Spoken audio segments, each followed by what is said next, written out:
Bienvenidos a Roma. Hoy iniciamos con nuestro segundo bloque del ciclo del agua y ciudad. Este bloque está dedicado a la arquitectura y la ciudad.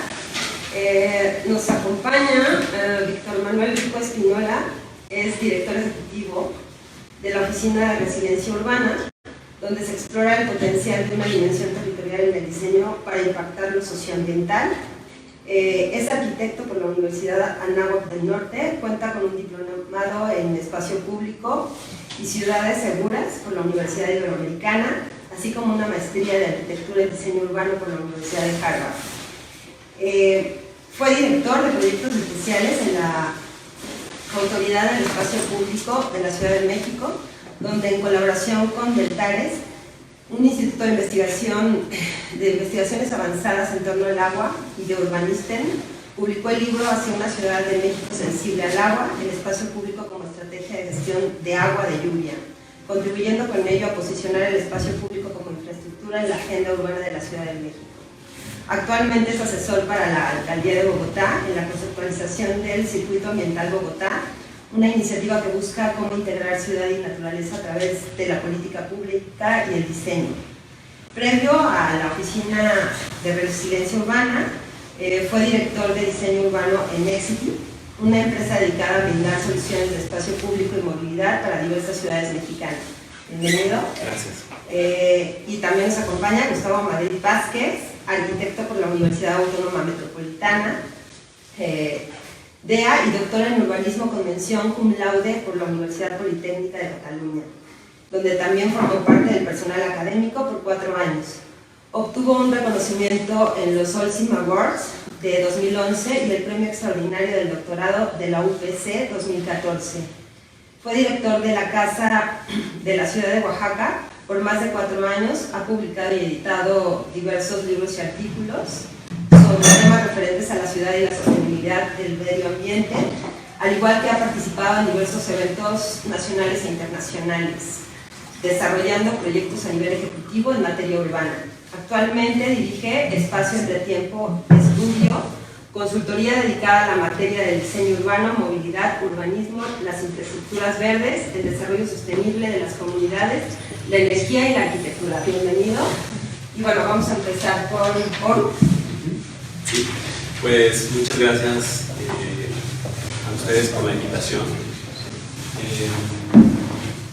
Pues bueno, platicarles rápidamente. Oru es una práctica emergente de investigación aplicada, diseño urbano y de infraestructuras de paisaje, y pues bueno, estamos explorando justamente cómo integrar a múltiples actores, ¿no? en la ciudad para poder conceptualizar, diseñar e implementar proyectos que tengan un impacto socioambiental. Entonces, bueno, nos pidieron que preparáramos una presentación que hablara de arquitectura y ciudad o arquitectura y urbanismo, y para arrancar esa discusión,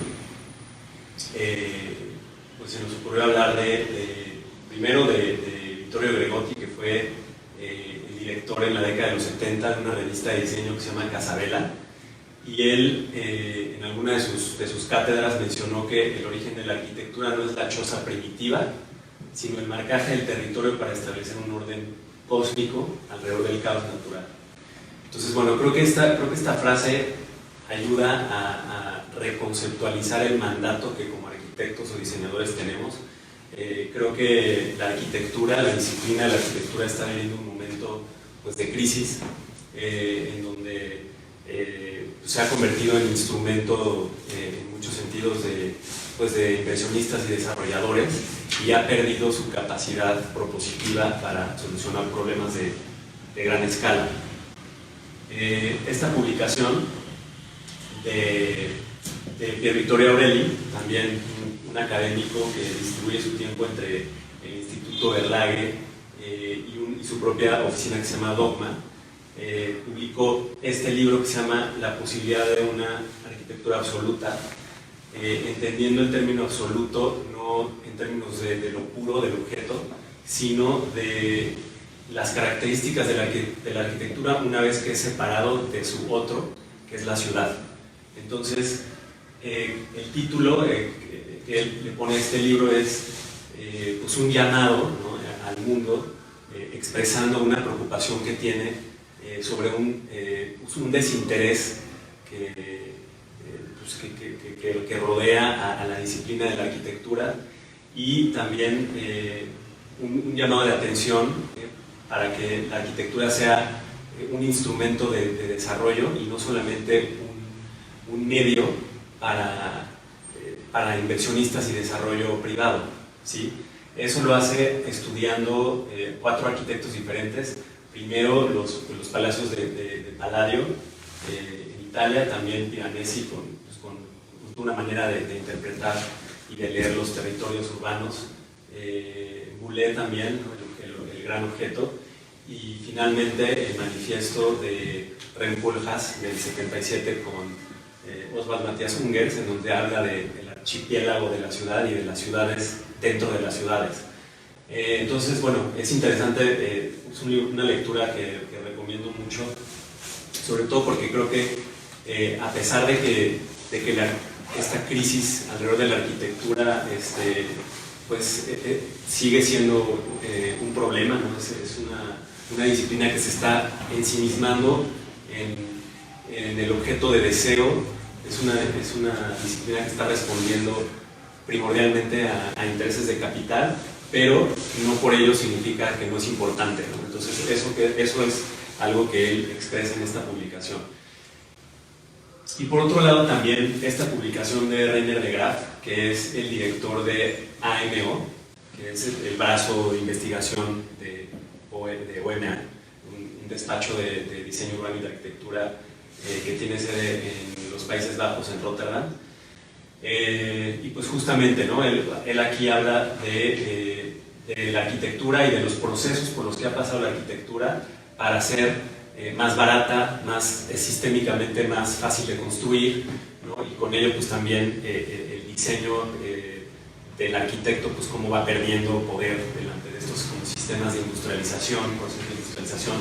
El Neufert, que también es una referencia pues prácticamente obligada en todas las escuelas de arquitectura, ¿no? Habla de todo un tema de estandarización, ¿sí? Y justamente algo que a mí me pareció muy valioso de sus observaciones, tal vez es muy radical, pero creo que responde a este problema de la crisis de la arquitectura, en cuanto a que, pues sí, o sea, no va a haber una revolución en el diseño arquitectónico hasta que no haya un descubrimiento de tecnologías y materiales novedosos. Hasta que eso no suceda, él propone que lo más útil que puede hacer un arquitecto es contribuir a otras disciplinas para poder examinar lo que realmente está pasando y proponer soluciones nuevas o diferentes, ¿no? Diferentes a las que ya vimos pues en el siglo pasado y anteriormente. Entonces, bueno, el reto para nosotros desde ORU, de la humanidad en el siglo XXI y lo que sigue, pues es el cambio climático, la inequidad y la calidad de vida. A nosotros nos gustan mucho los documentales y las imágenes de una diferencia de diferentes productoras, pero con imágenes de este fotógrafo que se llama Edward Burtynsky y que se ha dedicado a documentar los impactos que tiene la actividad humana en el planeta, ¿no? Habla mucho, de hecho ahorita hay una exhibición que se llama The Anthropocene Project y que pues justamente habla de una era en donde ya la actividad humana ya tiene un impacto en los sistemas naturales del planeta, o sea, ya tiene un impacto a la escala del globo, ¿no? Y pues él habla de cómo le ha tomado 30 años desarrollar una técnica o una forma de representar este problema que es tanto estético como también alarmante, pero que creo que pone en la mesa pues todo un tema de los retos que hay, y a nosotros como diseñadores pues preguntarnos cuál sería el papel de la arquitectura delante de ese panorama, ¿no? Y cómo vamos a diseñar las ciudades en el futuro. Las ciudades pues, son proyectos que no se acaban, o sea, nunca va a llegar un día en donde se diga, bueno, pues ya acabamos la ciudad, ¿no? O sea, siempre es un proyecto en marcha todo el tiempo, que se tiene que adaptar a la realidad del momento, y para nosotros esa realidad pues, tiene que ver con sobreexplotación de recursos, el cambio del clima, y cómo el diseño puede contribuir a mitigar estos daños, estos impactos, ¿no? Entonces, bueno, pues un poco para nosotros es la idea de esta idea como de los arquitectos superestrella, pues quedando atrás y más bien preguntarnos cuál es el papel del arquitecto en el siglo XXI y cómo debe colaborar con otras disciplinas para poder estar a la altura de los retos. También, bueno, en una revista que se llama Fastco, que explora la intersección de diseño y negocios, pues esta autora habla del futuro de las ciudades que están definidos por el agua y por buenas razones. La primera pues tiene que ver con toda una serie de impactos en las ciudades por fenómenos hidrometeorológicos, por remoción en masa, ¿no? Que significan deslizamientos. Pues todos los puntos en azul son los que están asociados a eventos hidrológicos, bueno, y por otro lado los objetivos de desarrollo sostenible, que es una agenda que crea la ONU, ¿sí? Son 17 puntos de desarrollo. Nosotros nos concentramos en este que tiene que ver con ¿cómo se dice? Garantizar la disponibilidad y sostenibilidad en el manejo de agua y en el saneamiento de la misma para todos. Gen Kobe, que es la persona que está citada abajo, que tiene ese megacargo, está larguísimo, es como el enviado especial para asuntos internacionales del Reino de los Países Bajos, es un super titulazo. Pero es una persona que, bueno, ha estado muy involucrada en diferentes procesos que tienen que ver con utilizar el diseño como una herramienta para plantear escenarios, plantear futuros y para invitar a la mesa de diálogo a múltiples sectores, ¿no? El privado, el público, comunidades, inversionistas. O sea, el arquitecto como articulador. Bueno, él menciona en términos del agua que estamos muy lejos de alcanzar los objetivos del objetivo 6 y estamos poniendo a muchos millones de vidas en riesgo. Entonces, usa mucho el hashtag de Act Now, ¿no? Actuar ahora, y de usar el agua como palanca para generar un cambio en todos lados.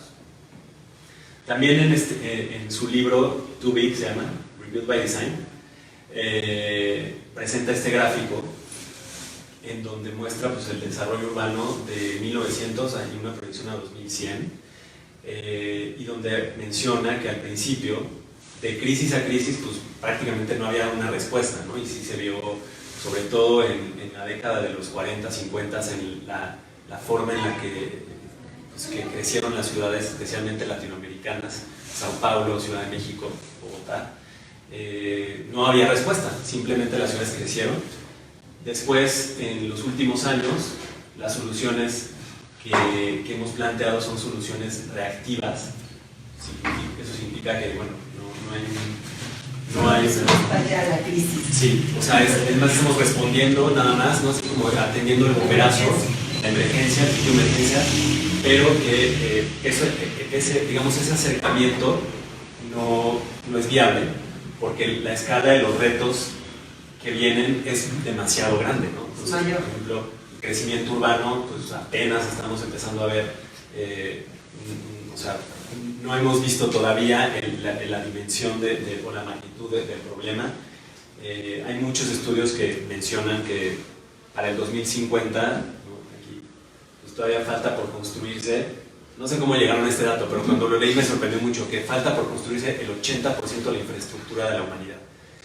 Eso es muchísimo, pero creo que lo importante no es imaginársela como la hemos venido diciendo en el pasado, sino cómo puede ser. Esta es la pregunta que es clave para nosotros en nuestra investigación, es cómo puede ser esa infraestructura. Bueno, no solamente el tema de los problemas, también el agua pues, añade una experiencia valiosa.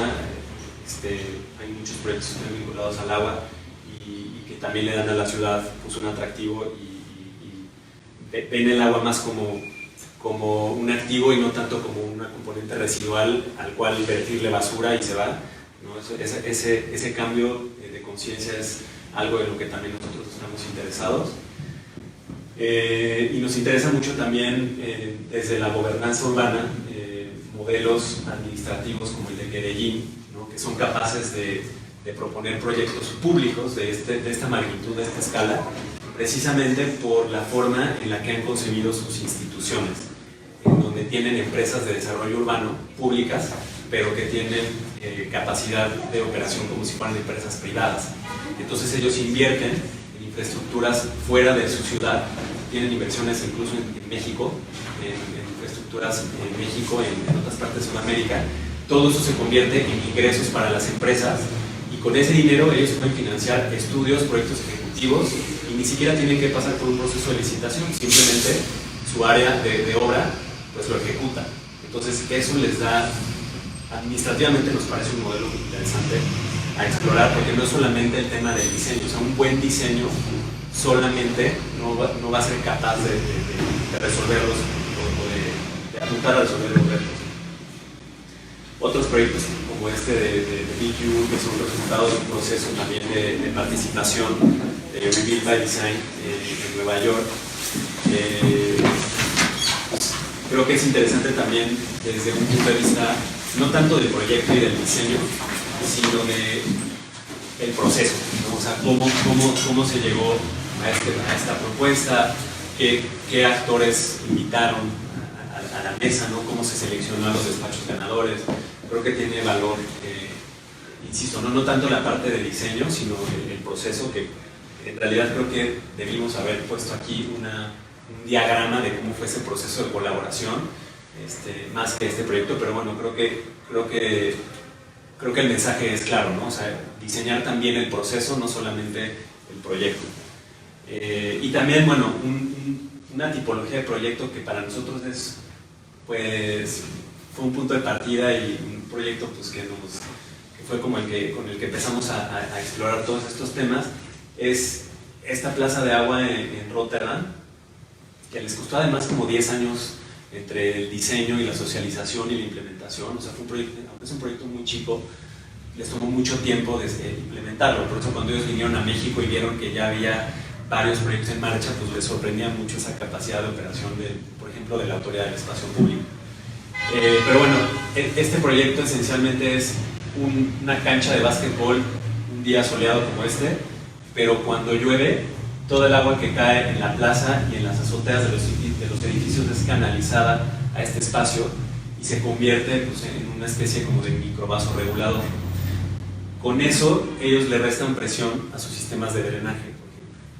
Entonces, es un modelo interesante en donde cada euro que metieron atendía muchos objetivos, ¿no? Tanto de política pública, seguridad, activación del espacio público, como también otros de infraestructura. Entonces es un modelo que para nosotros es importante explorar. Bueno, el tema del agua, pues, sí queríamos mencionar de México y el agua. México es un país que tiene un estrés hídrico muy alto, de los más altos, por cierto. Si vemos, por ejemplo, este mapa de disponibilidad natural media per cápita de agua, metros cúbicos por habitante al año, pues, si ven México, tiene, o sea, en la región por lo menos latinoamericana, pues es de los que menos tiene, si lo comparamos contra Perú, por ejemplo, ¿no? O Brasil. Eso significa que entonces México pues, tendría que realmente apuntar a convertirse en un país modelo en la gestión de este recurso.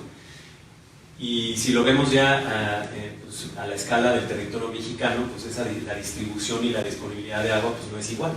Varía en las zonas desérticas del norte respecto de las selvas del sur, ¿no? Entonces las soluciones que pensemos para el territorio pues, tienen que necesariamente responder a características de la región, ¿no? No podemos usar las mismas para todo. También trabajamos con una investigación también porque pues, claro, el tema es dónde empezar, ¿no? O sea, que para nosotros es importante empezar entendiendo que los retos pues, son a una escala grande y que tenemos que partir de una visión sistémica. Algo que presentamos también en la Bienal de Venecia de este año, del Pabellón de México, es pues, todo el tema de los continuos urbanos rurales. El fenómeno urbano en México no está acotado nada más a lo que entendemos por ciudad. O sea, de hecho, creemos que el concepto ciudad es un concepto que ya no funciona muy bien, porque qué es ciudad y qué no, ¿no? O sea, si vemos, por ejemplo, lo que sucede entre el puerto de Veracruz y Lázaro Cárdenas y pues más adelante en el Pacífico, pues es prácticamente todo el territorio está urbanizado, ¿no? Todo el territorio está ya tocado por el hombre y eso pues ha tenido consecuencias pues, a una escala muy grande, pero que no se nota o no hay conciencia de ello porque cada quien opera a una escala más pequeña. Esto lo voy a pasar más o menos rápido, pero pues es toda esta inquietud de explorar el fenómeno urbano en México nació de ver esta imagen y de ver la concentración de este fenómeno en esa parte, y para nosotros era importante pues entender por qué se ve así esa distribución espacial del fenómeno urbano en México, a diferencia de, pues no nada más de Estados Unidos, sino de otras partes del mundo también, ¿no? Por ejemplo aquí, en otras partes, en Europa,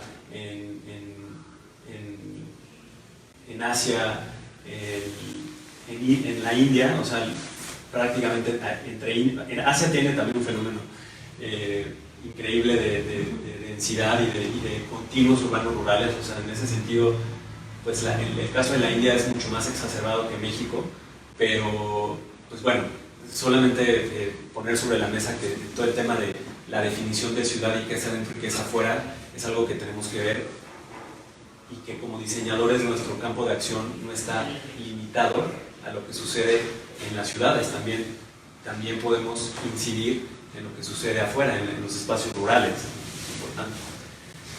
Entonces, bueno, ya haciendo una especie como de acercamiento a esta zona, pues resulta que es el eje volcánico de México y es una formación, es prácticamente el resultado, lo voy a regresar tantito, es el resultado de la placa de Cocos sumergiéndose debajo de la placa de Norteamérica, y pues por eso aquí pues hay toda una serie, una cadena de volcanes, ¿no? Es una zona volcánica y es un sistema también de cuencas interconectadas entre sí, por lo que pasa en un lugar pues también incide en el otro.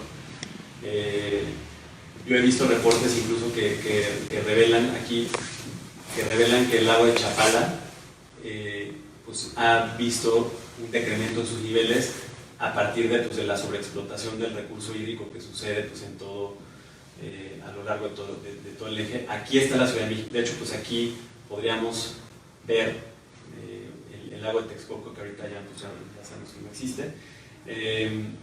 Estas son más bien esta es la capa, digamos, de agricultura.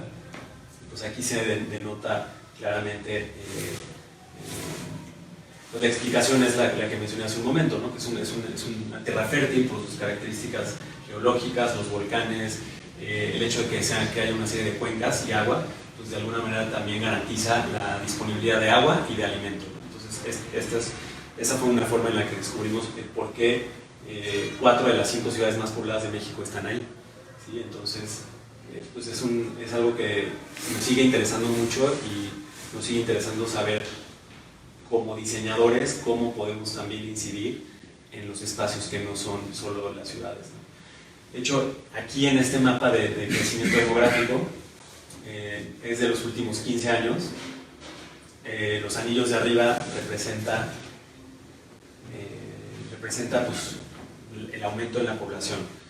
El anillo que menos creció es el de Ciudad de México. Ciudad de México está expulsando más personas de las que está atrayendo, y eso tiene que ver con pues, procesos de avances en la tecnología, ¿no? Ya la ciudad tal vez ya no es tan atractiva para la gente como podría ser ahora otras ciudades como Querétaro o otras ciudades en el Bajío, y ahí hay que estar muy pendientes del desarrollo de estas ciudades.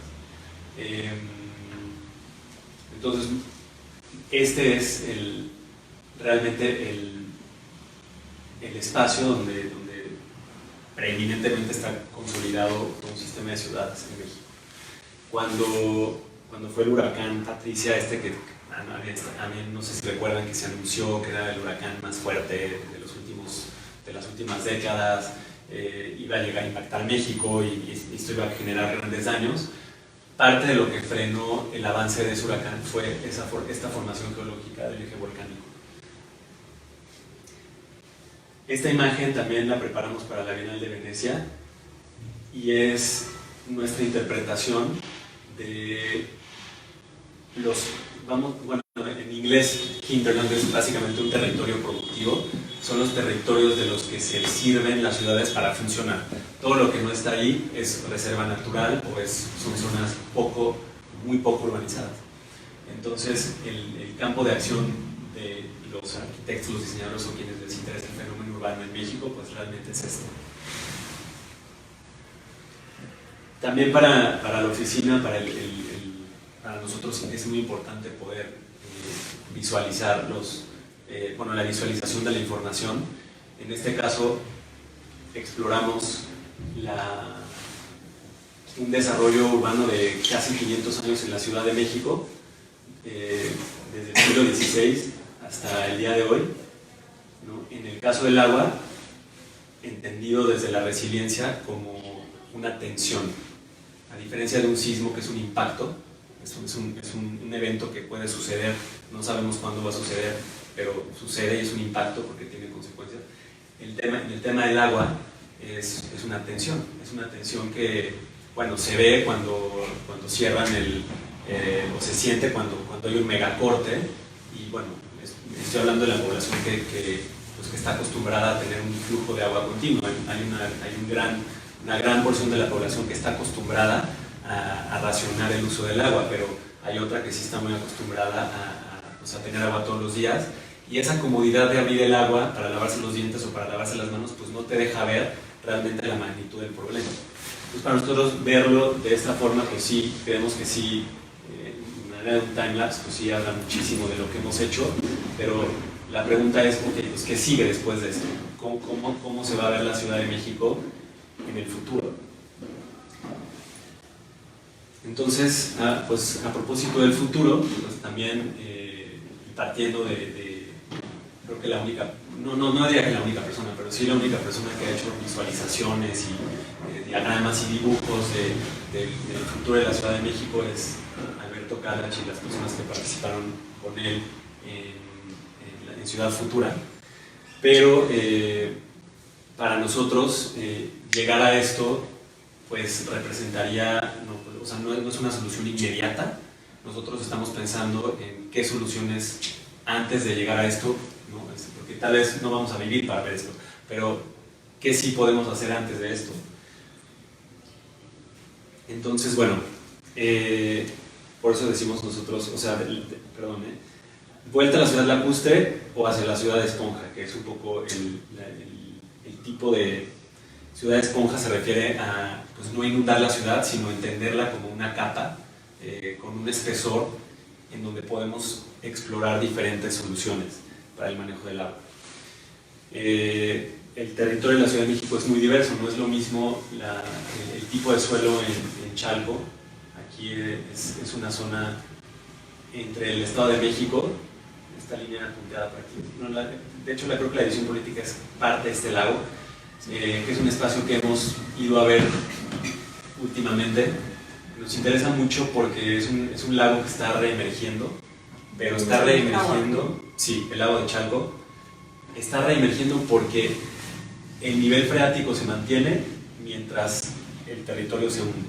Entonces, es un espacio del territorio de la ciudad muy interesante, pero que difiere mucho de las laderas del poniente, ¿no? Y en donde las soluciones que aplicarían en este territorio pues son completamente diferentes a las de Chalco.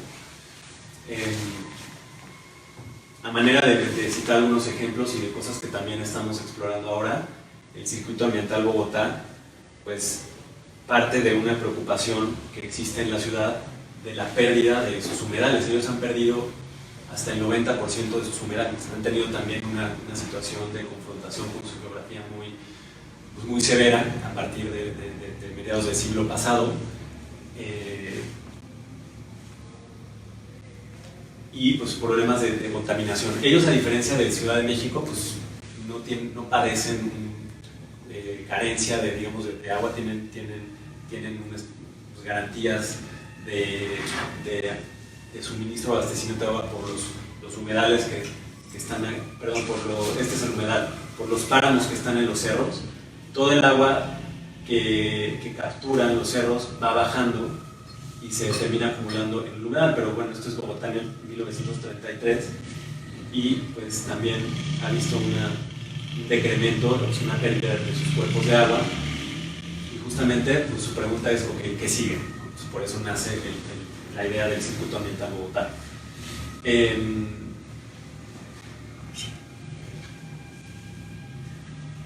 Pues prácticamente, ¿no?, se habla en el documento que esperamos también compartir cuando sea público y que lo podamos compartir, pero bueno, plantear el escenario de no hacer nada o si hacer algo, ¿no? Y si hacemos algo que puede cambiar. Entonces, pues el concepto del proyecto es la integración entre lo urbano y lo natural. Esto es lo que está buscando este proyecto. Sí, esto es más o menos una imagen que muestra ya algunos de los proyectos que se pueden explorar en Bogotá y muchos tienen que ver con revalorizar los cuerpos de agua, ¿no?, los humedales, los ríos, algunas escorrentías, las quebradas, proyectos de senderos, cómo se va a desarrollar el río Bogotá. Otros ejemplos también, en Rotterdam, por ejemplo, han explorado desde el 2005 y desde antes también, pues toda una campaña de concientización para poder hacerle frente a los problemas que tienen en términos de agua. Ellos ya no se tienen que esperar al cambio climático, ellos han venido lidiando con este problema desde hace cientos de años, pero bueno, creo que lo valioso de cómo lo han enfrentado ellos es desde lo institucional y desde una postura de ciudad y también de compartir el conocimiento con otras ciudades. Creo que ellos han capitalizado muchísimo de asumir este liderazgo y de compartir ciertas soluciones con otras ciudades a partir de alianzas. Otro proyecto es Water City, que tiene que ver justamente con la revalorización de cuerpos de agua y de explorar también diferentes proyectos que puedan recuperar no solamente la recuperación de los cuerpos de agua, sino cómo eso puede tener un impacto en el desarrollo de la ciudad. Y en México, nosotros hemos colaborado en dos documentos del gobierno de la ciudad. El primero es la estrategia de resiliencia de la Ciudad de México. El segundo es el reporte hacia una Ciudad de México sensible al agua. Y por último, pues hemos estado explorando el potencial de la escala media, algo que hemos llamado distritos hídricos y que voy a mencionar un poquito más adelante.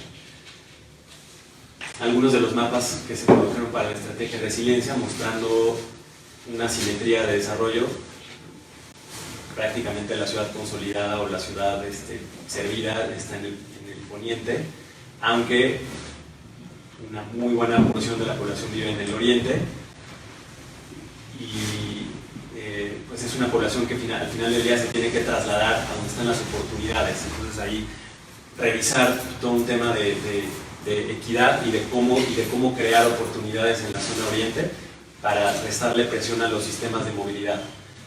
Y este otro mapa que habla más de escenarios de inundación en la Ciudad de México si dejaran de funcionar las infraestructuras que bombean el agua. Nosotros en la estrategia de resiliencia que toca varios ejes, desde movilidad hasta innovación y capacidad adaptativa, coordinación regional y planeación, pues donde nos hemos realmente centrado es en materia de agua y tenemos colaboraciones con la Agencia de Resiliencia, que es un área, como saben, no sé si para quienes no sepan, es un área relativamente nueva en el gobierno de la Ciudad de México y que nació como parte de la iniciativa de las 100 ciudades resilientes, que es una plataforma para el intercambio de la información entre ciudades, ¿no?, de buenas prácticas y también de acceso a asistencias técnicas.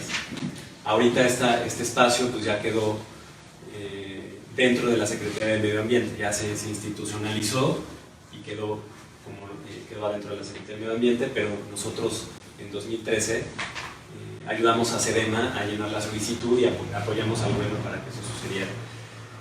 Y después este estudio, que junto con el anterior pueden descargar en sus versiones PDF, Se trabajó desde la Autoridad del Espacio Público y es justamente una forma de explorar el espacio público como una infraestructura en la ciudad. Cuando le fuimos a presentar a Ramón Aguirre el proyecto de la Plaza de Agua de Rotterdam, pues le dio un poco de risa, ¿no? Dijo, no, pues ¿cómo? Esto no va a ayudar a nada, esto no funciona, ¿no? Como que están muy pues en su película de las grandes infraestructuras, de las infraestructuras grises como la solución al problema. Después, bueno, nos dijo, a ver, pues tráiganme a los holandeses, no sé qué, y entonces nosotros justamente buscamos una asistencia técnica para traerlos y desarrollamos este estudio en donde vimos pues cómo pasar de un modelo de una ciudad que solamente se preocupa por el suministro y el drenaje, allá a una ciudad que capitaliza el tema del agua a través de economías circulares del agua. Entonces, obviamente ellos exploraron el desarrollo del manejo del agua en la Ciudad de México a través de su historia y también pues, entendieron la paradoja hídrica de escasez en los tiempos de estiaje y de esta abundancia y los problemas que tiene en la temporada de lluvias. Trabajamos con ellos una serie de mapas que luego nos llevaron a un mapa síntesis para identificar oportunidades y sintetizaron en esta sección estos principios que ellos usan también en los Países Bajos. Entonces, el primero tiene que ver con almacenamiento e infiltración en las zonas de conservación o en los bosques urbanos. Bueno, no bosques urbanos, sino más bien los suelos de conservación y las zonas altas. Y a medida que el agua va bajando, pues buscar soluciones que ayuden a retrasar la velocidad con la que esa agua llega a los puntos más bajos para que se inunde menos. Y ya en las zonas bajas, retener, ¿sí? A través de componentes de almacenamiento y reutilizar, ¿no? O sea, esto es fundamental. O sea, agua que caiga en la cuenca, pues agua que reutilizamos. Y el drenaje solo cuando sea necesario. O sea, eso supone pues, un modelo prácticamente inverso del que estamos manejando actualmente, en donde estamos expulsando todo el agua que nos llueve fuera de la cuenca. Sí, entonces acá, bueno, es un mapa en donde están caracterizando las estrategias, dependiendo del tipo de suelo. Se trabajó en una zonificación preliminar y a cada zona, por sus características geográficas y de suelo, corresponde una solución diferente. Pues se produjo este catálogo de soluciones que van de soluciones de escala muy grande y que tienen que ver con programas incluso de conciencia, protección de infraestructuras, represas y así sucesivamente, ¿no? Pasando por diferentes soluciones como mejoramiento de suelo, pavimentos permeables, jardines de infiltración y finalmente pues, almacenamiento de agua de lluvia y también pues el diseño de las calles para convertirlas en calles infraestructurales. Entonces, bueno, se exploró de manera muy preliminar también estos espacios público-infraestructura para ver cómo se podía manejar el agua en estos espacios. Entonces, bueno, lo otro que nos interesa es los espacios que en la ciudad se van a empezar a desarrollar, ¿no? Las zonas postindustriales y espacios que ya requieren, ¿no? Y que por su configuración urbana de a lo mejor poca densidad, aunque estén bien ubicados, y que también son sitios donde los desarrolladores ponen los ojos, pues explorar cuáles son las áreas o cuáles son los sitios en donde se pueda desarrollar la ciudad, pero ahora sí integrando infraestructuras grises y verdes.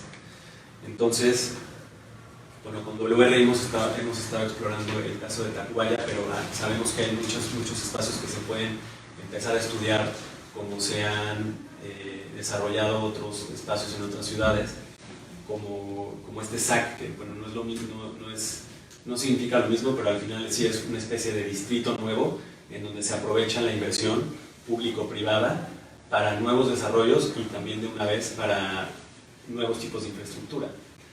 Lo mismo este distrito Climate Proof, o a prueba de cambio climático, supongo, en Holanda, en donde también los espacios públicos funcionan, tienen una función de disfrute y esparcimiento, pero también cuando llueve, se convierten en parte de la infraestructura de la ciudad. En Nueva Orleans también, este distrito Gentilly, lo mismo, recurre a soluciones de infraestructuras verdes para mitigar los riesgos de inundación, particularmente esto después del huracán Katrina, que pues, tuvo un impacto muy fuerte en Nueva Orleans. Cambió su forma de entender el agua. Ahora entienden que el agua tiene que ser vista más como un aliado que como un enemigo a mantener fuera. También en China han ya empezado un programa muy agresivo de ciudades esponja. O sea, ellos ya lo están empezando a estudiar a la escala del país, ciudades esponja. Y también en Dinamarca ponemos estos ejemplos que nos ayudan a entender pues, el carácter infraestructural que pueden tener las calles, ¿no? Eso también es algo que ellos están revisando. Entonces, bueno, nosotros hemos estado usando estos hashtags.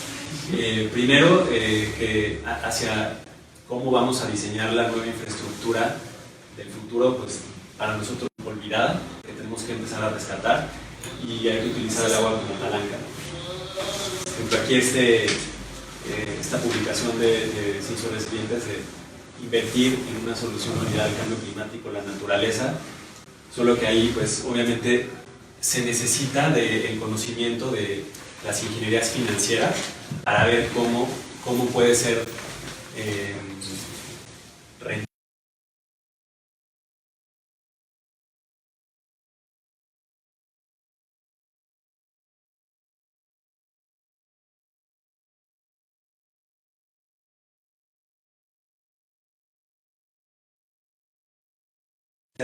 Ni solamente las megainfraestructuras grises, ni tampoco las infraestructuras verdes solas, sino una forma de integrar las dos al mismo tiempo. Sí.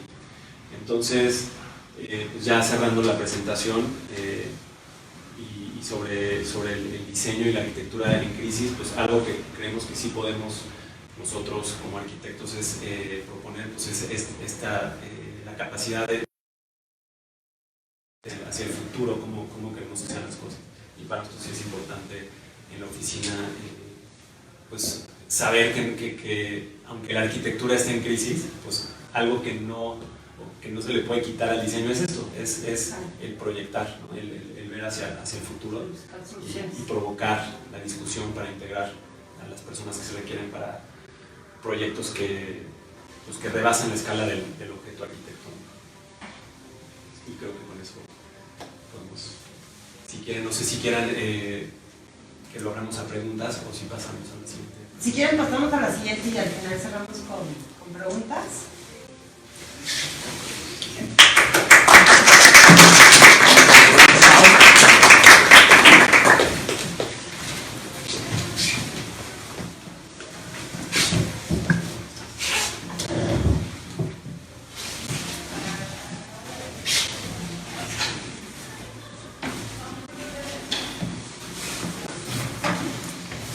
Gracias por el foro. Lo que nosotros vamos a presentar es una cosa más concreta, digamos, el paso 2 de lo que analizó también Víctor. Nosotros llevamos 10 años desarrollando espacios públicos orientados a los servicios ecosistémicos, primero muy teóricos, después en el 2013 ejecutamos exitosamente el primer proyecto, que era un parquecito muy pequeñito que ya tenía características de gestión del agua de lluvia. Implementamos un sistema de captación en la escuela, y todo esto viene del hecho de que la crisis que estamos enfrentando en materia hídrica se agudiza dependiendo del territorio más o menos, pero también tiene que ver mucho con las condiciones socioeconómicas del país. Somos un país, una sociedad muy desigual. Mientras tenemos habitantes muy ricos en zonas de la ciudad de México, por ejemplo, que se pueden consumir hasta 800 litros de agua, la verdad es que la mayoría está viviendo con 30 o 40 o 50 litros. Es una característica de la desigualdad que permea en todos los estratos del país y digamos que pocos elementos pueden ser tan evidentes como el acceso al agua, y no solo al agua, sino el acceso al agua de calidad, que también es yo diría un factor del que se habla poco, pero que tiene que estar también puesto en la mesa del diálogo. Entonces, hablando exclusivamente del territorio de la Ciudad de México, el concepto, la relación que mantenemos con el agua hoy en día tiene poco que ver con la historia del territorio y con lo que existió no tan lejos, todavía 50 o 60 años atrás.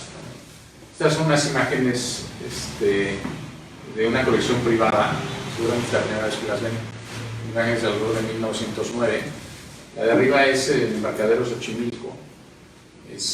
Son muy padres, son periscópicas, entonces tiene esta apertura, y la de abajo es Casa del Lago, y esto es el lago de Chapultepec.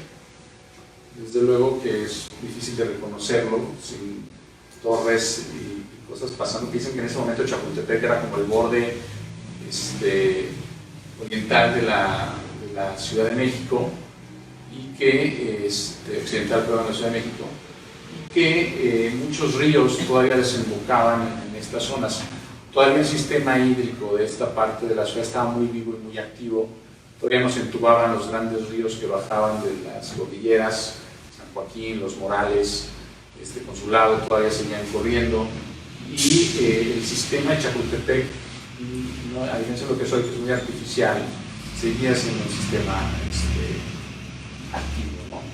Esta foto es de hace 100 años, 90 años, y nos habla de la transformación que sufrió el territorio en un siglo, ¿no? Un territorio que ya había sido mermado en sus condiciones hídricas y que obedece a este plano, ¿no? Con este gigantesco sistema de lagos vivos, que los lagos se contraían, respiraban, pero sobre todo generaban ecosistema, ¿no?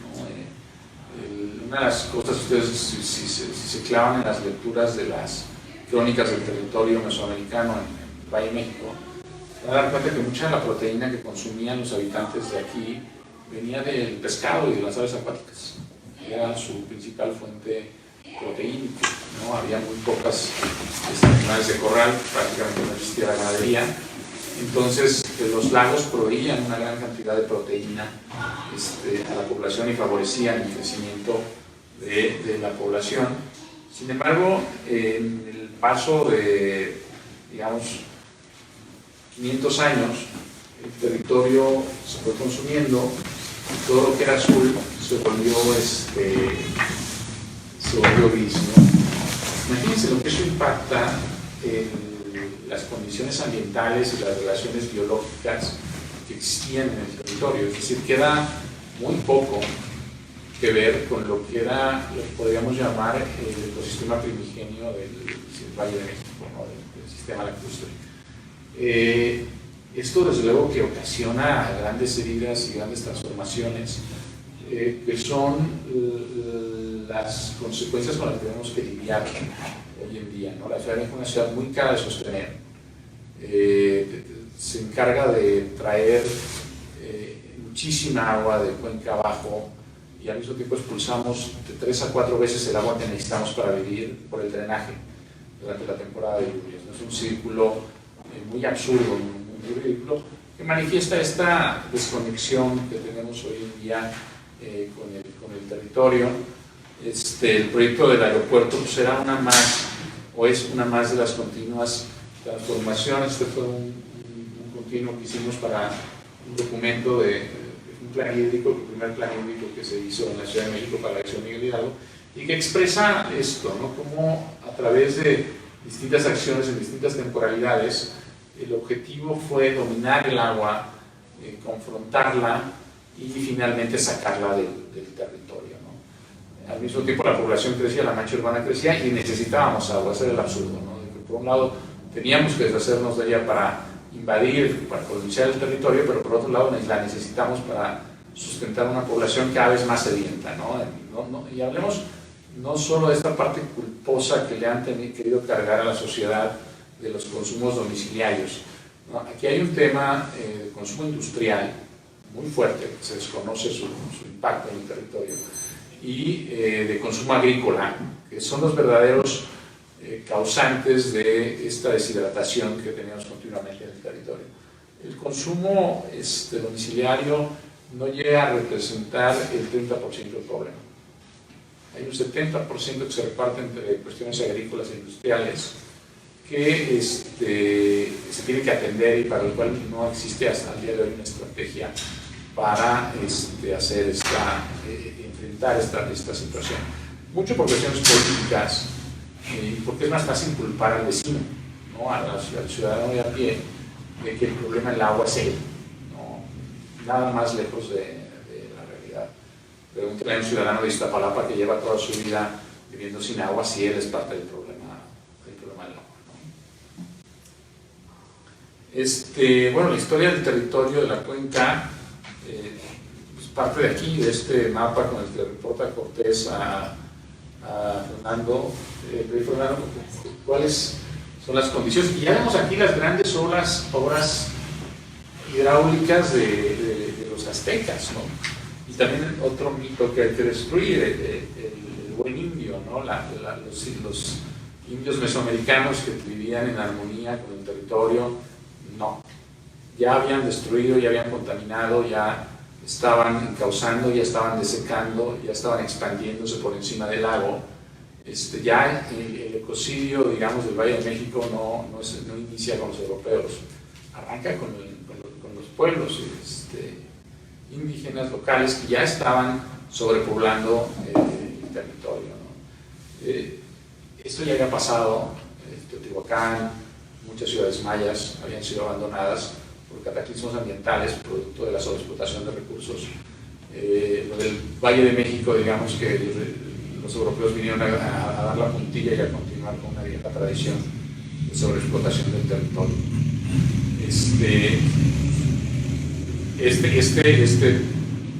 Visión tan bonita y tan idílica de lo que era la ciudad de Tenochtitlán parte de esta visión cuando no estaban, y que empiecen a construir esta transformación que independientemente de la conquista seguramente no se hubiera quedado ahí. Es decir, digamos que los aztecas no tenían un plan de desarrollo urbano que controlaba y limitaba la expansión sobre el lago. Muy probablemente hubieran seguido con la vieja tradición de transformar el territorio y adaptarlo a las necesidades de la población que crecía. Los europeos lo hicieron, empezaron con las grandes obras del Tajonchistongo, y desde entonces no hemos parado. Actualmente está en construcción el emisor oriente, que no es más que otro gran drenaje destinado para drenar de forma más rápida este recurso que después importamos a un costo carísimo de otra cuenca vecina, ¿no? Para que se den una idea, el costo energético de traer agua de Cutzamala equivale al gasto eléctrico de toda la ciudad de Puebla. Así de ridículo es el costo de traer agua y subsidiar traer agua, mientras hacemos grandes esfuerzos por sacar agua de lluvia del territorio. Todavía en el siglo XIX existían unas porciones importantes del lago. El lago de Xochimilco y el lago de Chalco estaban bastante saludables. En 1866 viene una inundación muy fuerte y deciden que van a desconectar el sistema de lagos. Esto va a traer dos consecuencias. Va a ser el principio del fin definitivo del sistema lacustre del Valle de México, pero también una consecuencia muy interesante es que rompe el sistema comercial del Valle de México. ¿Por qué? Porque al no estar interconectados los lagos, el sistema de canales que conectaba a la ciudad, que eran como las autopistas del momento, se rompen. Ya no pueden trasladar por los grandes canales de la ciudad las mercancías que vienen sobre todo del lado sur y del lado poniente de la Ciudad de México. Entonces, esto va a impactar de manera económica muy fuerte a la vida de la ciudad, que todavía, muy poquito tiempo después, mantenía este paisaje, ¿no? Esto es finales del siglo XIX, la expansión de la Ciudad de México de la colonia Roma Sur. Es un plano, la verdad, precioso, que todavía presenta la existencia del canal, lo que es Canal de la Vida, ¿no? El canal que venía del sur de Xochimilco, y el sistema de canales que bordeaba todavía, digamos, la parte de la Merced, la calzada de Tlalpan. Es decir, todavía existían esta conducción de mercancías y de abasto a los mercados públicos del centro de la ciudad a través del sistema de canales. Esta va a ser probablemente la última imagen de esta ciudad todavía con un sistema lacustre vivo, con un sistema lacustre que cumple sus funciones tanto ambientales como económicas. Desde luego que también esta imagen nada nos dice de las epidemias de cólera, de las epidemias de tifoidea, había todo un reto sanitario que tenía que ver con esta convivencia estrecha todavía con el agua, que también es otra parte que hay que entender. Para una persona en el siglo XIX, en la época de la modernidad, esta parte romántica con la que de repente queremos ver el paisaje y el territorio, no podía estar por encima de una epidemia de cólera, ¿no? Donde podrías fácilmente perder un 10 o un 20% de la población en una ciudad. Existen muchísimos registros de abandonos cíclicos de las ciudades en México en los periodos hasta el siglo XIX, debido a grandes epidemias que se dieron en esa época, ¿no? Entonces ese es el otro frente que hay que entender en este proceso de transformación, la responsabilidad de las autoridades de mantener la población saludable, y las limitaciones de la tecnología, de las tecnológicas de la época, ¿no?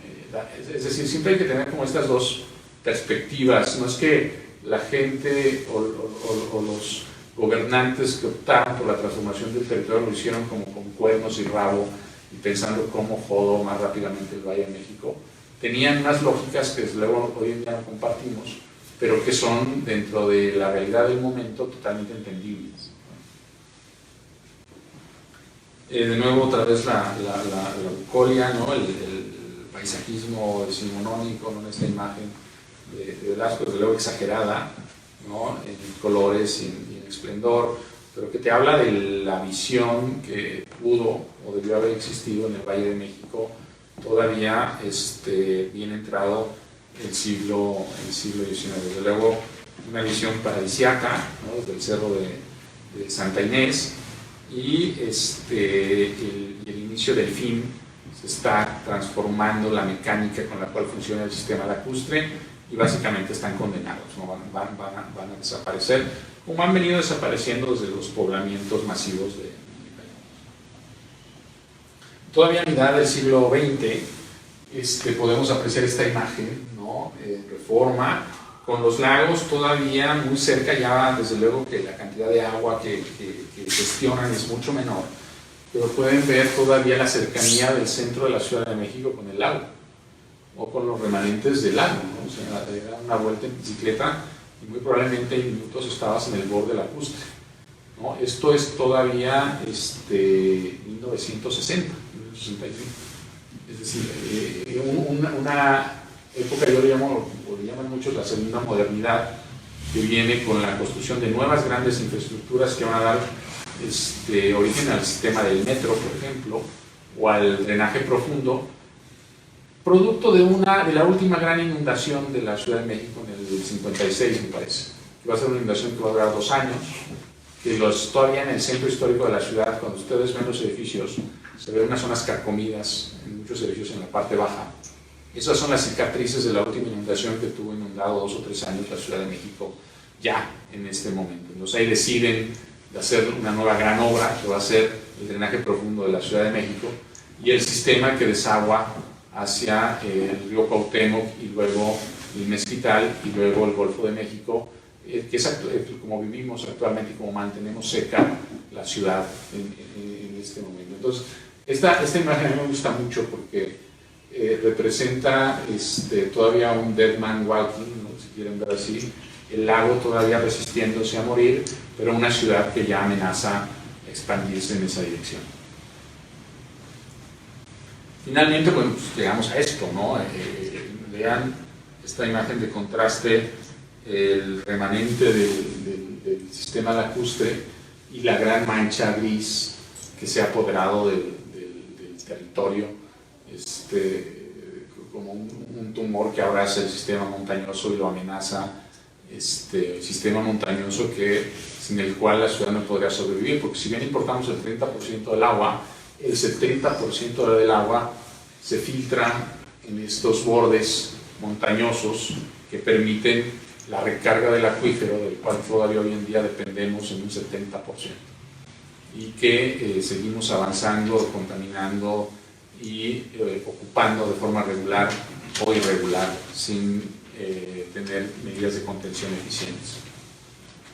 Si lo vemos a una escala mucho más amplia, ya vemos cómo la zona urbana de Toluca, Ciudad de México, Puebla, Pachuca, arman este entramado de 35 millones de habitantes que nos hace funcionar ya más bien como una región urbana. Ya no podemos entender el territorio de los altiplanos de México sin entender el concepto de región en todo su esplendor o toda su definición, que son intercambios regionales de información, de economía, de mercancía, de trabajo, movimientos pendulares que están sucediendo todos los días en ese sentido. Entonces, el sistema verde que soporta este territorio cada vez está más amenazado. Vean cómo la mancha gris ya se impone a las serranías que rodean y que sustentan el territorio, ¿no? Ahí el gran riesgo que padecemos hoy en día, y por lo cual la Ciudad de México es una de las que presenta mayor riesgo para muchos organismos internacionales, tiene que ver con esta imagen, ¿no? Con el consumo de los recursos que sustentan a estas manchas urbanas y la falta de un plan de manejo adecuado, estricto, que contenga la expansión de la ciudad. Y bueno, el último paragón de este tema, ¿no? Una infraestructura pesada en los remanentes de lo que algún día fue un sistema lacustre, que de nuevo no es más que la continuidad de una serie de decisiones orientadas al desarrollismo, en el sentido más vulgar de la palabra, y que poco tienen que ver con la conciencia territorial, ¿no? Ese es el fondo. Aquí voy a aprovechar un poco para hacer un poco de polémica. Hemos hablado y hemos escuchado mucho del modelo holandés de desarrollo. Nada más artificial e ineficiente a nivel energético que Holanda. Es muy bonito, a todos nos encanta, vamos para allá y parece que todo funciona, todos van en bici. Holanda consume 14 veces su territorio en su huella energética para mantener el circo funcionando. El sistema de diques, de drenes, que permite que Holanda siga a flote, es el sistema energético más caro del planeta. Desde luego que ellos no producen ni contaminan su territorio para producir energía, sino que están produciendo y consumiendo esa energía desde otros territorios. Entonces, es muy importante a la hora de tomar modelos, verlos en toda su magnitud, no solo en el resultado de lo local, porque suele ser muy engañoso estas realidades. Eso no quiere decir que el modelo holandés no deba ser entendido, incluso copiado, trasladado, o el modelo americano, o el modelo europeo en general. Pero sí es necesario ponerlo en contexto de esta realidad, ¿no? Uno de los grandes retos que acompañan al reto del agua es el reto energético. Todavía nosotros, el 50% de nuestra producción de energía se hace con combustibles fósiles y un 30% se hace con gas, que también es un producto de origen fósil. O sea, somos totalmente dependientes a nivel energético de lo que se extrae del subsuelo. Entonces, nuestro modelo, desde luego, tampoco es un modelo digno de presumirle a nadie, pero sin esa producción de energía que se requiere para mantener el abasto de agua por un lado y por otro lado el bombeo de las aguas residuales fuera del territorio, la ciudad sigue siendo, sigue estando bajo gran amenaza, ¿no? Entonces empecemos a combinar estos dos factores, agua y energía, porque al final ninguno funciona solo. Ya no les cuento el balance energético de un sistema como este, ¿no? La obra hidráulica que tuvieron que construir para hacer desviar los cauces del lago equivale al presupuesto original del aeropuerto, ¿no? O sea, es esta dominación que hemos logrado, que ha sido exitosa del territorio, se ha hecho a un costo ambiental y económico altísimo. quizás yo, si le encontrara una justificación racional al tema del aeropuerto, más allá de lo que se ha venido rezando, yo me iría por el tema del mantenimiento. El mantenimiento de este bicho terminado hubiera sido una locura en cualquier término. Entonces, veamos este tipo de decisiones en esa escala. Y bueno, ahí sí ya un poco, ese es el antecedente. Lo que nos queda pues es tratar como de proponer soluciones a esta realidad, ¿no? Una realidad en la cual el territorio se ha transformado, en la cual estamos consumiendo más agua del subsuelo de la que es posible recargar. ¿Qué hacemos, no? Entonces, bueno, desde la oficina, desde el despacho, lo que hemos aprendido a hacer ha sido un modelo de infraestructura verde destinado a un solo concepto, que es la captura de agua de lluvia para devolverla al subsuelo de la ciudad. Me parece un principio bastante fácil. Yo siempre pongo el caso, el símil, de que en la Ciudad de México hemos manejado el recurso hídrico como un banco. Imaginen un banco que solo se dedica a pagar cheques y a cambiar dinero sin tener depósitos en contraparte. Hemos estado distribuyendo la riqueza hídrica de la Ciudad de México sin considerar cómo recargamos dinero en la bóveda. Entonces, lo que estamos haciendo a la escala que hemos podido hacerla es implementar este tipo de cuerpos permeables o esponjas, como decía Víctor, para que una parte del sistema de espacios públicos de la ciudad aporte a la captación primero y después la infiltración paulatina de agua al subsuelo. Tampoco estamos inventando el hilo negro.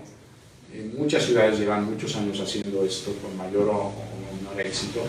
El reto era cómo podemos adaptar estas infraestructuras o estos conceptos a un territorio, como ya vieron, tan particular y a un régimen de lluvias tan distinto como el de la Ciudad de México, ¿no? Quien haya conocido el oeste americano, el rainforest, saben que llueve mucho, pero llueve muy lento y llueve durante largos periodos de tiempo. Entonces sus infraestructuras están pensadas para esos regímenes de lluvia. En Ciudad de México tenemos aguaceros de 30 a 40 milímetros en cualquier momento, cosa que en la costa oeste de Estados Unidos es muy raro que esto llegue a suceder. Entonces, ¿cómo adaptábamos nosotros nuestros sistemas a esto? Este es el documento que les decía, el plan hídrico de la Delegación Miguel Hidalgo, que era un plan pensado para planear las infraestructuras a largo plazo de esta demarcación de la Ciudad de México y Alcaldía, en función de que cada elemento que construyeran de gran escala sirviera para ese propósito, retener agua de lluvia y después llevarla al subsuelo. Para eso había que entender el suelo del Valle de México y las zonas de transición. Y aquí otro mito urbano, ¿no? El subsuelo de la Ciudad de México es impermeable. 1000 veces lo van a escuchar, 1000 veces lo han pensado. No, el subsuelo de la Ciudad de México tiene una capacidad permeable que varía dependiendo de dónde nos coloquemos. Las zonas de transición es altísimo debido a las fisuras y al territorio volcánico. Pero la zona lacustre es una zona lacustre muy particular, si lo pensamos, por ejemplo, con cualquier otra parte del mundo. ¿Por qué? Porque son lagos volcánicos, como en la imagen que enseñaba Víctor hace rato. Las arcillas que componen los cuerpos del subsuelo del sistema lacustre están mezclados con material volcánico. Eso les da una capacidad permeable muy eficiente. Desde luego no a la velocidad que un suelo arenoso o un suelo totalmente volcánico, pero existe la posibilidad de permear, ¿no? Nosotros hemos identificado mapas históricos donde es posible, dependiendo de la estación del año, apreciar cómo el sistema lacustre latía, crecía y se compactaba. Y la gente habitaba en una zona de la ciudad o del territorio o en otra zona más alta dependiendo de la época del año. Eso pasa mucho en Europa. Hay ciudades que se llamaban de mar y tierra, que dependiendo de la estación del año, la gente vivía abajo o vivía arriba, por cuestiones defensivas o de supervivencia. Bueno, en el territorio del Valle de México pasaba algo similar. Todavía nos falta mucho explorar ese modo de vida, pero es algo muy interesante. Desde entonces nos dimos a la tarea de empezar a hacer este modelo de infraestructuras mucho basado en la utilización de las cuencas de los ríos, o de lo que queda de las cuencas fluviales, porque pues, las cuencas fluviales por naturaleza realizan esa función. Las cuencas fluviales, si bien hay un río que todo el mundo podemos ver, o que veíamos, como el caso del río San Joaquín, que es la vecindad que aquí les enseño, por abajo va un río subterráneo que normalmente alimenta o forma parte del acuífero de la Ciudad de México.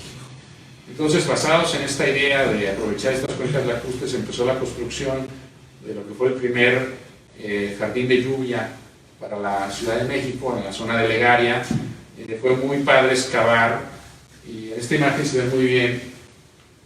Todo lo que ven acá abajo, donde está aquí el operario excavando, es un cuerpo arenoso profundísimo. Según algunos estudios de mecánica de suelos, tiene hasta 300 metros de profundidad. Es un cuerpo arenoso construido en eras geológicas, que no tiene nada que ver con los 100 años que llevamos alterando el territorio de manera agresiva y los 500 que íbamos transformándolo.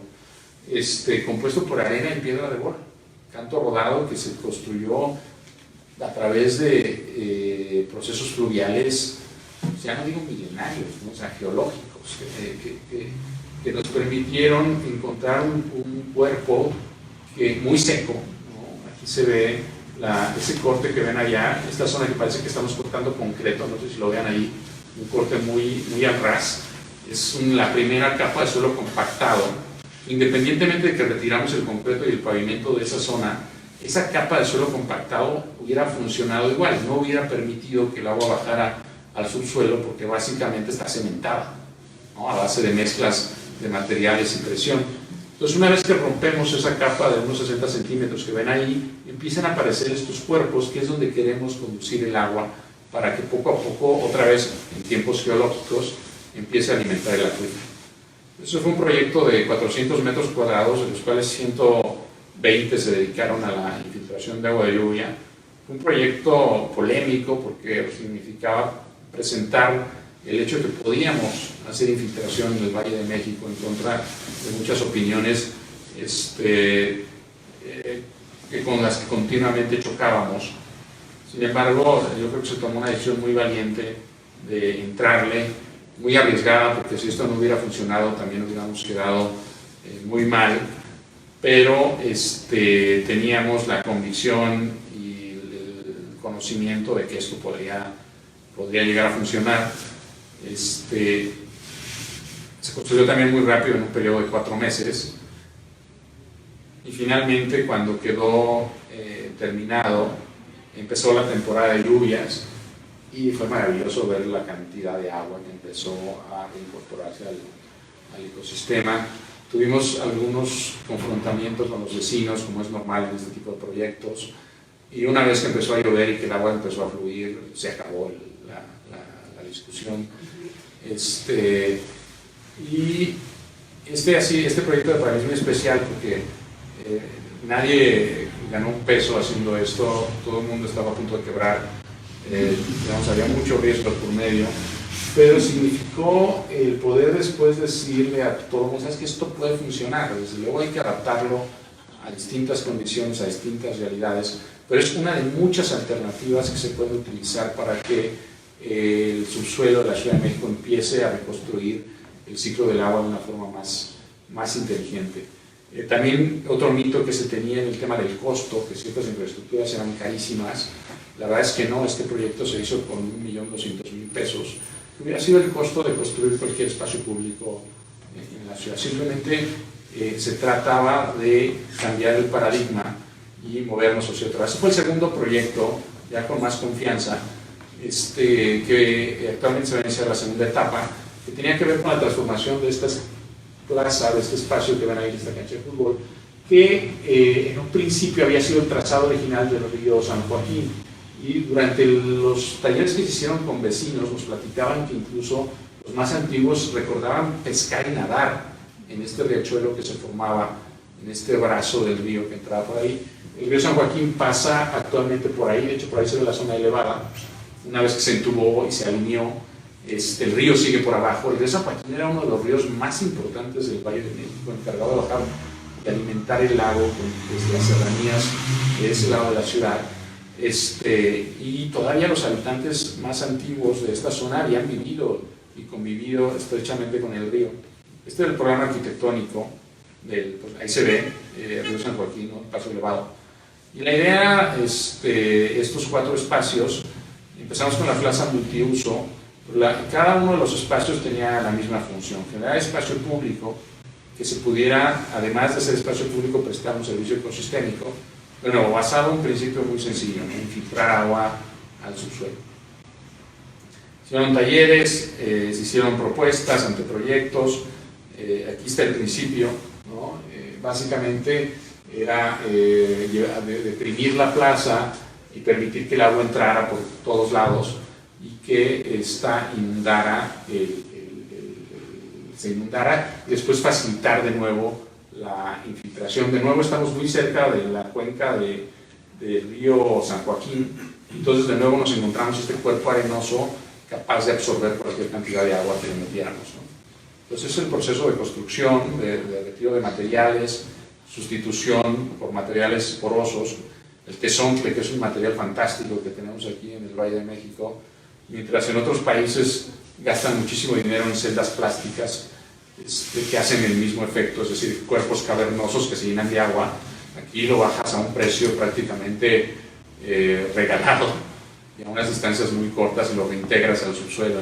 También utilizamos demolición de concreto, del propio concreto a la zona, y con eso ahorramos traslados de materiales,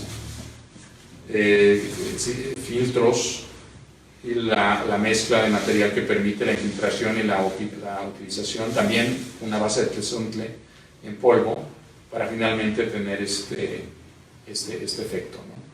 Entonces,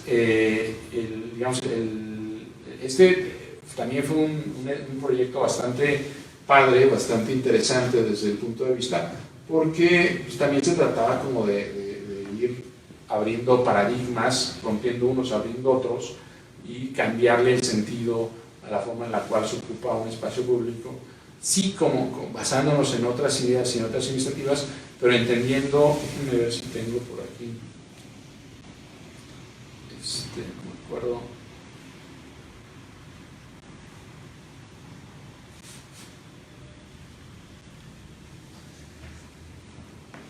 Me gustaría hacer, es que tenemos un video donde se inunda la plaza. No lo preparé,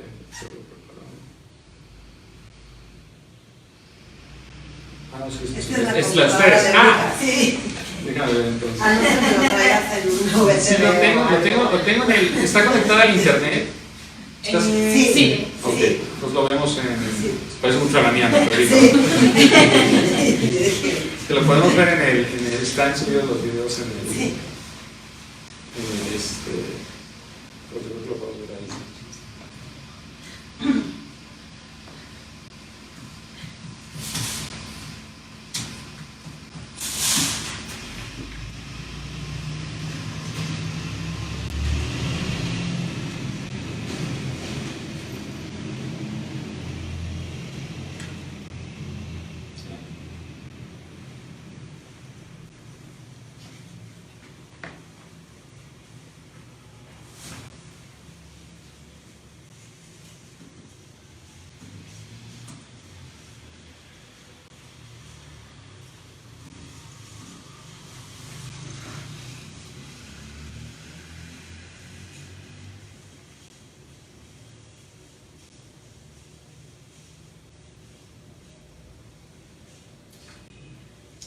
Esta lluvia nos golpeó cuando estábamos en el proceso de obra de lo que era el perímetro, pero ya estaba construida y operativa la plaza.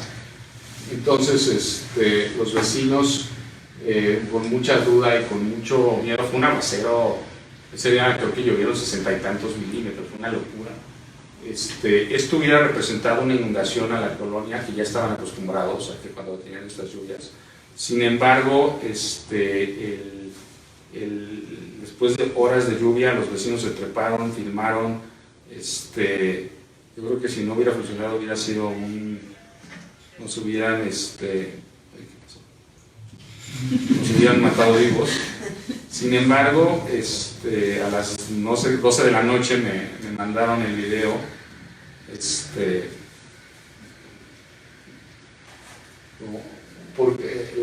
Primero el video y después las fotos de la plaza seca, porque 3 horas y media después la plaza se había secado completamente, ¿no? Entonces eso fue como una experiencia, antes de que salga el otro lado, una experiencia como muy vívida de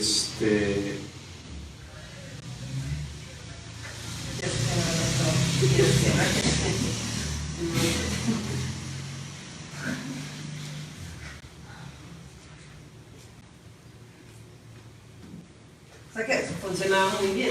¿Cuánto tiempo tardó en drenarse? 3 horas y media.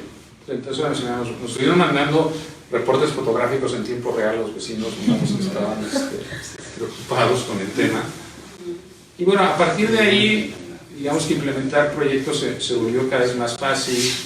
Este es un sistema más complejo que instalamos en San Miguel Chapultepec, también que incluía un sistema híbrido. Abajo hay un colector lineal que una vez que los jardines se saturan, seguimos metiendo agua por un sistema que está bajo el suelo. Esto se hizo híbrido por una razón, y es que mucha agua de las lomas baja por Constituyentes e inundaba San Miguel Chapultepec. Una vez que se instaló este sistema, es la primera vez que no tiene inundación en la parte baja donde está el metro Juanacatlán, que era un clásico que se inundaba. Bueno, este sistema se encargó, además es la primera red, y hasta donde yo sé, fluvial separada de la red sanitaria, ¿no? Es el primer tramo de red exclusivamente para agua de lluvia que se instaló ahí, y que aparte de capturar el agua de lluvia, la distribuye por debajo del subsuelo, lo cual nos permite capturar hasta 700 metros cúbicos de agua en un sistema combinado. 700 metros cúbicos de agua es una barbaridad, la capacidad de esta red. En esta temporada de lluvias ha funcionado de manera súper eficiente. Cada vez que había una lluvia fuerte hemos ido a mojarnos y a monitorearla, porque para nosotros era muy importante que este proyecto funcionara, porque era un proyecto mucho más completo, mucho más caro, y por lo tanto iba a ser mucho más cuestionado, ¿no? Afortunadamente funciona muy bien. Muchos vecinos que al principio habían estado también en contra, actualmente, si bien no es que te vengan y te feliciten, digamos que ya no generan ningún tipo de conflicto, y el sistema opera de manera adecuada. Este es el más grande, que es el sistema de la Viga, el Parque Lineal de la Viga, un área bastante grande, que era, digamos, la parte intermedia del antiguo canal de la Viga, que traía agua, estas mercancías que les platicaba yo al principio de la charla, desde Xochimilco al centro histórico, que después se convirtió en un eje vial muy importante, ¿no?, para la ciudad. Ya se había hecho una parte de este sistema, en la cual participó Víctor también, digamos, un poquito más hacia el centro, un poquito más hacia el norte. A nosotros nos piden ayuda para participar en otro tramo pegado entre Circuito Interior y Eje 3 Oriente. Y aquí el concepto era, de nuevo, generar áreas permeables para capturar el agua. Piensen, una de las características que tienen estas cuencas de canales y ríos es que están hechas para que el agua venga ahí, ¿no? Esa es su función. Son tal cual un cuenco, ¿no? Entonces normalmente están deprimidas en función del territorio. Claro, es difícil apreciarlo por todo el paisaje construido, pero de manera natural las escurrentías van hacia estos canales, ¿no? Entonces aquí lo que se trató fue de nuevo, retirar material consolidado y conducir el agua a estas, llamamos amibas, que son unas zonas que se metieron adentro del camellón, que atrapábamos el agua en las orillas y lo trasladábamos al centro, y del centro empezaba otra vez el proceso de infiltración, ¿no? Este proyecto lo hicieron en un tiempo récord. Por el tema del sismo estuvo a punto de desaparecer el dinero y el proyecto como tal. En algún momento lo activaron y se construyó muy rápidamente. Desde luego, cuando haces las cosas así de rápido, pues no estás exento de errores, pero la verdad es que dentro de lo que cabe se pudieron corregir casi todos. Y pudimos como desarrollar un modelo del parque lineal con capacidad infiltrante más grande hasta ahora en la Ciudad de México, ¿no? Ha sido padre verlo funcionar también estos días, estas temporadas de lluvias. Se cometieron algunos errores en materia de selección de paleta vegetal. Una vez los bioswales, las zanjas de infiltración estas que ven en la orilla, generan un microclima que cualquier vegetación que no se autocontenga se sale de control. O sea, y ahí nos cambiaron la paleta vegetal que nosotros habíamos propuesto por una salvia que actualmente parece selva, o sea, se creció, está en las partes, está en 1,5 metros de altura, porque el microclima y la retención de agua que está por debajo de su contenedor la supernutre y le tiene un reservorio de agua que dura meses. Entonces aquello, pues por cuestiones como paisajísticas y de una norma a la que querían apegarse, la utilizaron. ¿Ya habían propuesto de origen? No, nosotros teníamos una planta muy distinta que se contiene. Habíamos propuesto nosotros en esa, bueno, primero el papiro lirio egipcio, pero la otra versión no está alta. Había también unas gramíneas que deberían de haber sido, de hecho, las que tendrían que haber sustituido a la... Y teníamos ahí otra plantita, parece que la campanilla, que también es una planta que crece bastante, pero se contiene. Digamos, otra que plantaron cada vez que yo voy está más grandota y hace poco la tuvieron que ir a mochar a la mitad porque ya aquello ya está muy descontrolado. Pero una cosa que también fue bonito en este proyecto es que se sembraron una gran cantidad de ahuehuetes en el recorrido dentro de los bioswales, que son estos árboles que aquí no ven, y que actualmente están súper bonitos, súper frondosos, ¿no? Un poco como que yo presumo que después de 100 años logramos devolver el árbol nativo al canal de la vida y además hacerlo de manera exitosa. Ahí tenemos más o menos un 95% de éxito en la recuperación del ahuejote. Va a ser su primer ciclo de secas, entonces vamos a ver cómo nos va. Pero si ustedes se dan una vuelta ahorita van a ver un ambiente selvático por la caléndula, está fuera de control, pero después van a ver estos ahuejotes verdes que otra vez retoman el paisaje de calzada de la vida, ¿no? Los andadores son infiltrantes, ahí también tuvimos un problema en una zona, que se ve en la foto aérea esta de aquí. Es muy divertido esa experiencia, porque todos estos andadores infiltran, pero aquí ven que está encharcado, el agua se quedó. Resulta que se tiene que hacer una mezcla con una serie de polvos que incluyen tezontle, arena y tepetate, pero en polvo. No sé de qué manera se pasaron mal las informaciones y mezclaron grava de tezontle con tepetate. Pues acaban haciendo un amasijo que probaron en esta parte. Por suerte yo pasé en la bici por ahí y los detuve cuando ya estaban pensando en seguirse para el otro lado. Pero entonces la capacidad de infiltración de esta zona es muy eficiente porque se hizo una mezcla adecuada. Y aquí tenemos un sello de tepetate y grava de tezontle que no sirve para nada. Entonces el agua se encharca bastante en esa zona. Ese es como un dato curioso de cuando no controlas la obra de forma cotidiana, te pueden hacer esto. No, es un proyecto que está funcionando, están ahí, los pueden ir a visitar. Y después hemos seguido construyendo perímetros en algunos edificios con bioswales integrados. Todos están funcionando, la verdad es que todos están y tienen unas condiciones de operación bastante efectivas. Ahorita que estuvo la lluvia de hoy, fuimos a grabar el último que estamos construyendo ahí en la zona de Rubén Darío.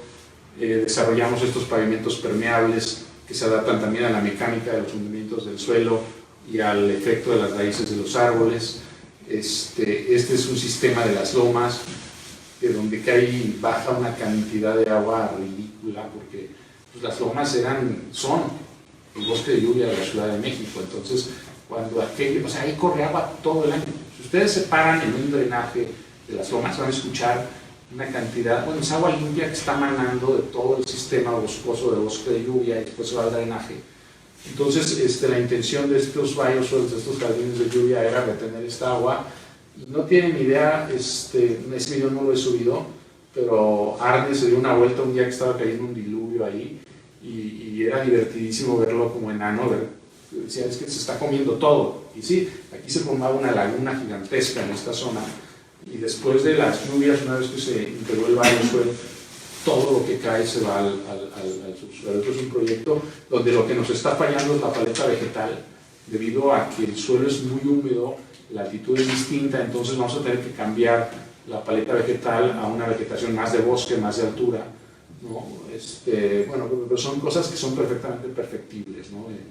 Y que lo vamos a hacer para que esto tenga no solamente la capacidad de infraestructura, sino también para que sea bonito y funcional. Estos bioswales lineales se instalaron también ahí mismo, igual están haciendo su trabajo de manera muy eficiente.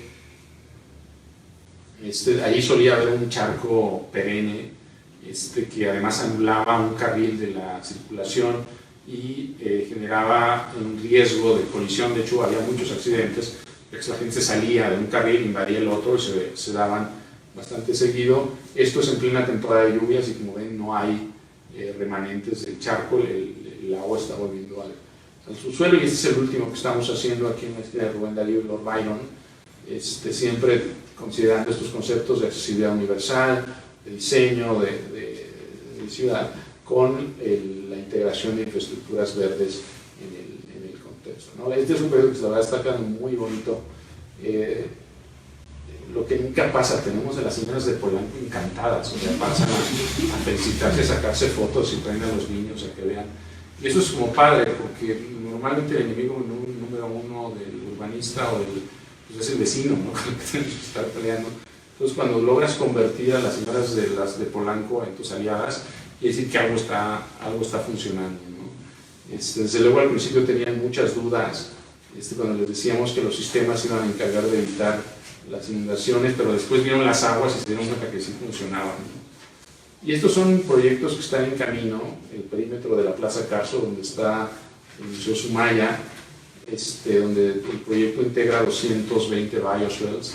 Esperemos que superen el proyecto de la Viga. Está a punto de comenzar, es un proyecto que también se paga con dinero privado, por lo cual es muy interesante que existan estas mezclas de recursos.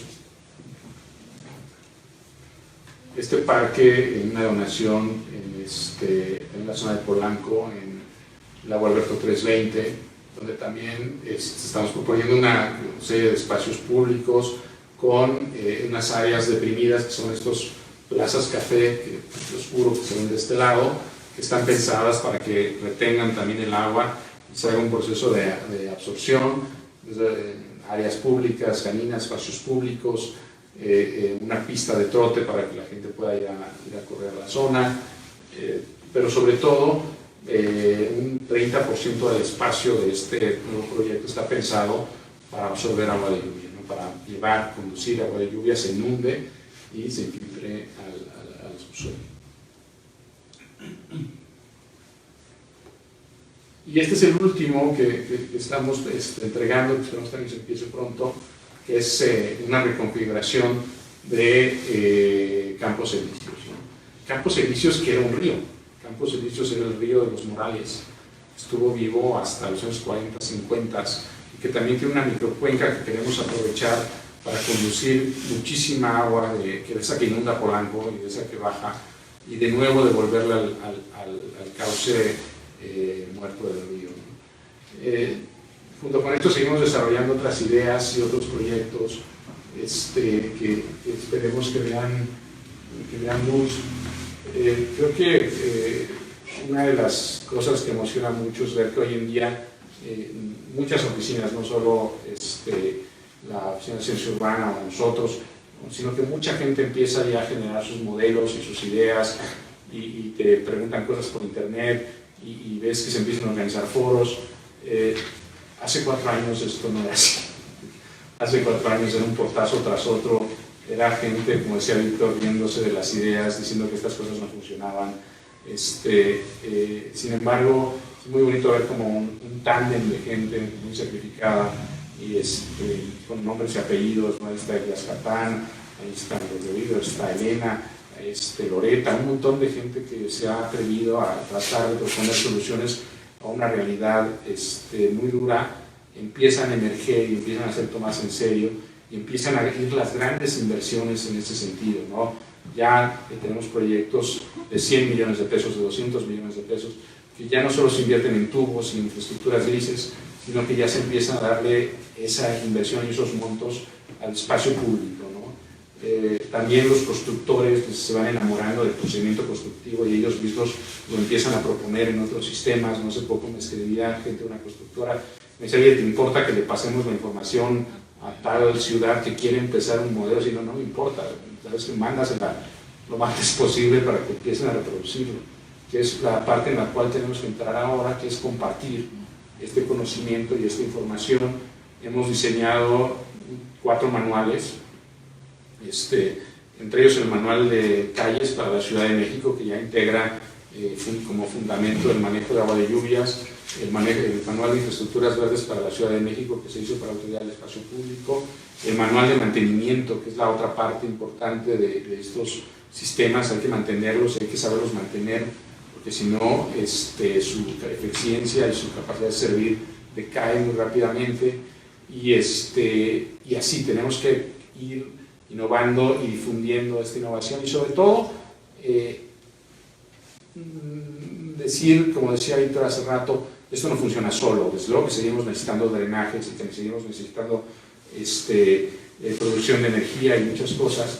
Esto es simplemente una parte, una componente que por alguna razón inexplicable había quedado fuera del mapa de la Ciudad de México, pero que poco a poco se va integrando, y que yo creo que si mantenemos esta atención esencial durante un tiempo, se va a volver parte del paisaje urbano de la ciudad. Entonces, esa es mi apuesta, y yo creo que a medida que en estos foros, y no muchos se difundan estas ideas, vamos a lograr algo.